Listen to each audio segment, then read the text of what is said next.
नमस्कार दोस्तों, मैं पुनीत पीएस क्लासेस की डेली करंट अफेयर सीरीज में आपका स्वागत करता हूं। आज हम डिस्कस करने जा रहे हैं परमाणु ईंधन आत्मनिर्भरता के नज़दीक पहुंचा भारत। इस टॉपिक पे आज हमारा डिस्कशन है। हमारा मोटिव यही है कि इससे रिलेटेड जो भी क्वेश्चन आपके आने वाले एग्जाम में आए, चाहे वो कॉन्सेप्चुअल हो या फैक्चुअल हो, वो सारे कवर हो जाए। ठीक, तो अब हम डिस्कस करेंगे कि ये घटना क्या है जो अब पिछले महीने की है और इसमें क्या इंपॉर्टेंट पॉइंट निकल के आते हैं। ठीक, तो ये घटना है 6 अप्रैल 2026 की। यह घटना है कि तमिलनाडु के कलपक्कम एक स्थान है जहां पे है पीएफबीआर अर्थात प्रोटोटाइप फास्ट ब्रीडर रिएक्टर।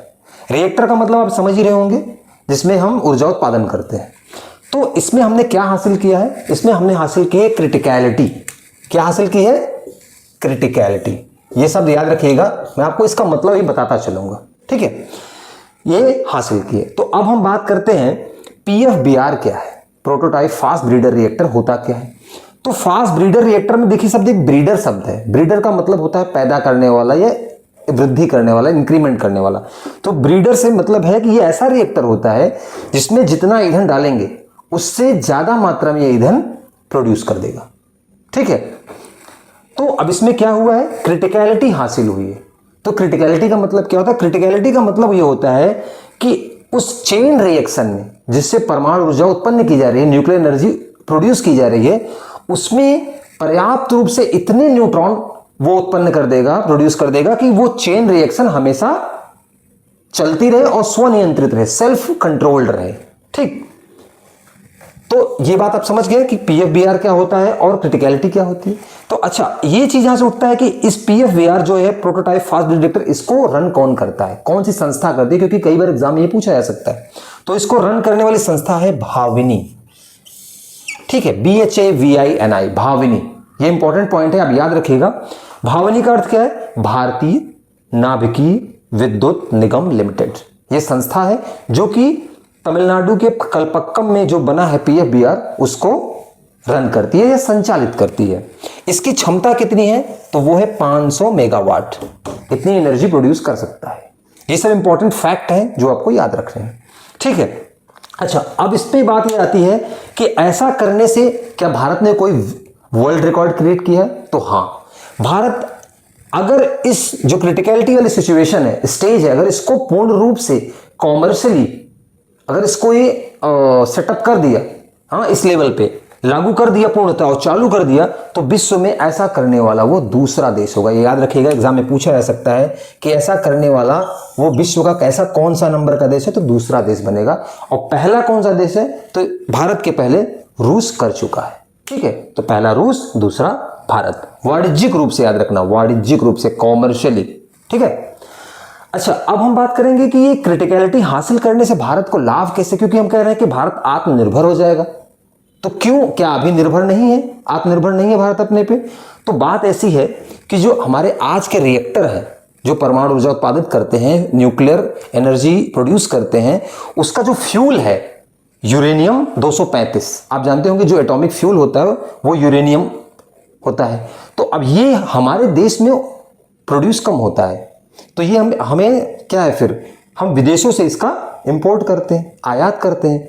तो इसलिए हम क्या है, दूसरे देशों पे निर्भर हैं अपनी परमाणु ऊर्जा के लिए। बट जैसे ही क्रिटिकलिटी हासिल हुई है और इसको जब हम इसको कॉमर्शियली डिजाइन कर लेंगे और इस लेवल पे एग्जीक्यूट कर लेंगे, तो अब इस यूरेनियम को आयात करने की जरूरत नहीं पड़ेगी। क्यों? तो हम समझते हैं, हमारे पास थोरियम जो रेडियो एक्टिव सब्सटेंस है, तत्व है, वो 25% पूरे विश्व का हमारे भारत में मिलता है। ठीक है, कितना? 25%, एक बड़ी मात्रा है। तो अब ये क्या करेगा, जो हम कह रहे थे ना कि न्यूट्रॉनों की हमेशा उस चेन रिएक्शन में उपलब्धता रहेगी, तो वो न्यूट्रॉन क्या करेंगे, थोरियम को कन्वर्ट कर देंगे यूरेनियम में, और फिर उस यूरेनियम का थोरियम के साथ मिलके हम ऊर्जा को उत्पादित करते रहेंगे। तो बड़ी मात्रा में हम ऊर्जा उत्पादन करेंगे, जिससे भारत की जो निर्भरता थी वो समाप्त हो जाएगी विदेशों पे, और हम आत्मनिर्भर के करीब पहुंच जाएंगे। अच्छा, हम बात कर रहे हैं कि ये सेकंड स्टेज में, थर्ड स्टेज की बात, तो हम इसको समझते हैं कि ये क्या है। हुआ ऐसा कि 1954 में, 1950 के दशक में हमारे एक महान वैज्ञानिक हुए, होमी जहांगीर भाभा, जो कि न्यूक्लियर साइंटिस्ट थे। ठीक है, नाभिकीय वैज्ञानिक थे। उन्होंने एक ब्लूप्रिंट तैयार किया कि हमारे यहाँ जो परमाणु कार्यक्रम होगा, एटॉमिक प्रोग्राम्स होंगे, वो कैसे डेवलप होंगे। तो उन्होंने बताया कि 3 स्टेज होंगे। आपको एग्जाम में पूछा जा सकता है कि कितने स्टेज का डिजाइन किया, किसने डिजाइन किया। तो याद रखना, होमी जहांगीर भाभा ने 1954 में 3 स्टेज का पूरा एटॉमिक प्रोग्राम डिजाइन किया। पहला स्टेज क्या है? चरण 1 स्टेज 1, जिसमें आते हैं pressurized heavy water reactors, PSWRs। इसमें जो एटॉमिक फ्यूल इस्तेमाल होगा वो कौन सा होगा? Uranium 235, uranium 235। याद रखना, कभी कभी मैथ्स दे कॉलम में पूछ सकता है आपके एग्जाम में कि चरण 1 में कौन सा ईंधन यूज होगा? यूरेनियम 235। चरण 2 में कौन सा फ्यूल इस्तेमाल होगा? Plutonium 239 plus uranium 238, 238। और तीसरे चरण में इस्तेमाल होगा थोरियम 232 और यूरेनियम 233। तो अब हो क्या रहा है, जो ये क्रिटिकलिटी हासिल हुई है ना, ये इसी चरण 2 में हासिल हुई है। तो ये याद रखिएगा, एग्जाम में पूछा जा सकता है कि ये जो क्रिटिकलिटी हासिल हुई वो होमी जहांगीर भाभा के कार्यक्रम की किस चरण की है। तो आप याद इसे बताएंगे कौन सा? स्टेज 2। ठीक, तो यहां तक हमने डिस्कस कर लिया कि ये चीजें, इसमें कौन कौन से कॉन्सेप्ट और फैक्ट उभर के आए। अच्छा, इसका महत्व क्या है? इसका महत्व एक तो क्या है कि जो थोरियम हमारे पास है 25%, उसका हम उपयोग कर पाएंगे और आत्मनिर्भर बन पाएंगे और बड़ी मात्रा में ऊर्जा उत्पादित कर पाएंगे। अब हमें यूरेनियम आयात करने की जरूरत, इंपोर्ट करने की जरूरत नहीं है। दूसरा, आपात स्थिति में स्वतः शटडाउन हम इसमें कर सकते हैं। जब ये क्रिटिकलिटी हासिल हो जाएगी तो हम इसको सेल्फ कंट्रोल कर सकते हैं। तीसरा, जो हमारे स्टेज 1 वाले रिएक्टर्स हैं, उसमें जो वेस्टेज निकलता था, अपशिष्ट निकलता था, उसमें कमी आएगी। क्यों? क्योंकि इस अपशिष्ट का उपयोग हम नेक्स्ट जो स्टेज आएगा उसमें कर लेंगे। ठीक, तो हमने ये टोटल जो ये सारे इस घटना से रिलेटेड फैक्ट थे और कॉन्सेप्ट थे, हमने वो डिस्कस किया। आप लोग इस टॉपिक को पूरा नोट कर लीजिए या स्नैपशॉट ले लीजिए, जिससे आपको रिवीजन करने में दिक्कत ना हो।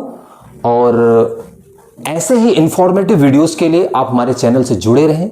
हमारे YouTube चैनल PS क्लासेस को लाइक करें, शेयर करें, सब्सक्राइब करें। धन्यवाद।